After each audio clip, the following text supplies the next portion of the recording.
this video, we will be learning about property decorators. Python has a built-in property decorator which lets us give our class attributes the three functionalities of getter, setter, and deleter. So here we have a class called student, and it has a first name, last name, and email attribute. Notice how the email relies on the first name and last name. This will be important in a little bit. We also have a method called full name, which returns our first name and last name together. So here we create our student object called st, and we pass in SpongeBob SquarePants. Now it will come into the init method and set the first name to SpongeBob and the last name to SquarePants. Then it sets the email to the first name dot last name at email.com.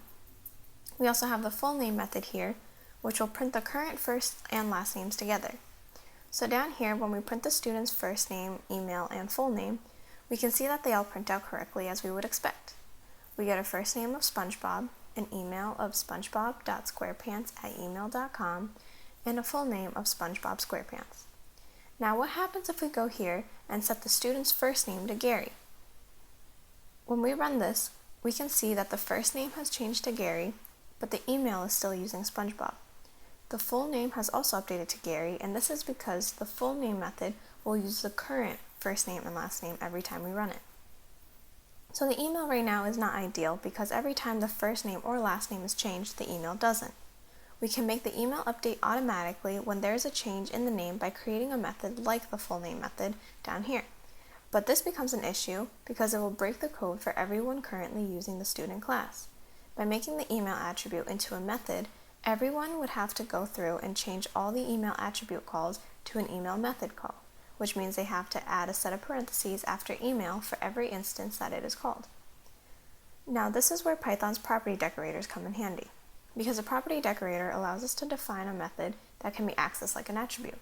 So for example, if we make the email attribute into a method, which is going to be very similar to the full name method, we can do this by defining def email, and it takes in self, and it will return the email in the form of a first name dot last name at email.com, and we pass in self.first name and self.last name. Now we can remove the email attribute because we've defined it as a method. This will fix the problem we were having before with updating the email, because now this method will print the email using the current first name and last name.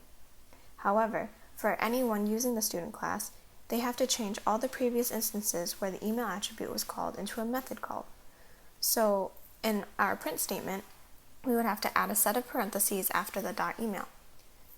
If we run this now, you can see that the email has been updated to gary.squarepants@email.com. But like I said before, this forces everyone to change their code, which is not ideal. So let's take out these parentheses. And now if we want to keep accessing the email like an attribute, we can simply add a property decorator above the email method, which is done by saying @property. This simple change to our code now allows us to access the email method like an attribute. So if we run this, we can see that this works. Email is defined as a method in our class, but it is accessed like an attribute. This can also be done on the full name method. So if we add @property above here and take away these parentheses and run this, we can see that it works.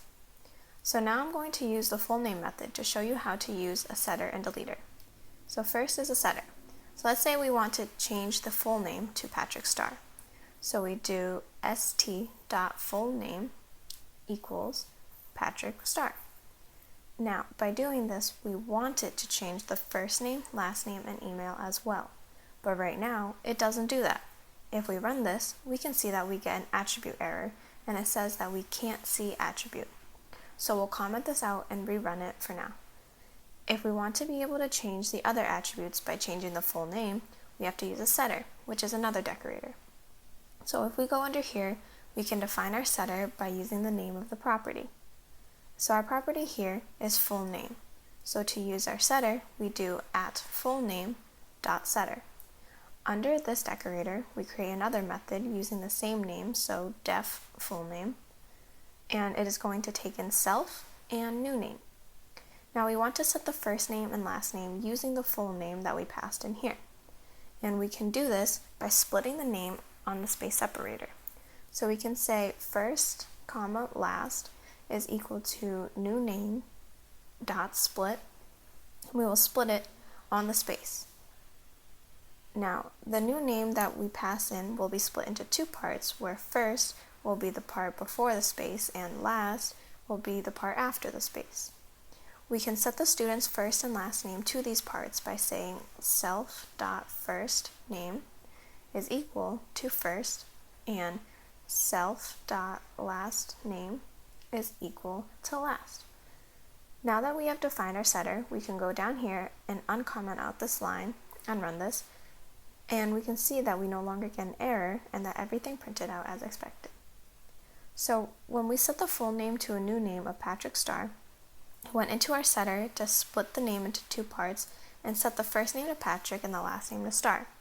And since we set the first name and last name, our email up here used the correct values when we called it to the print in the print statement.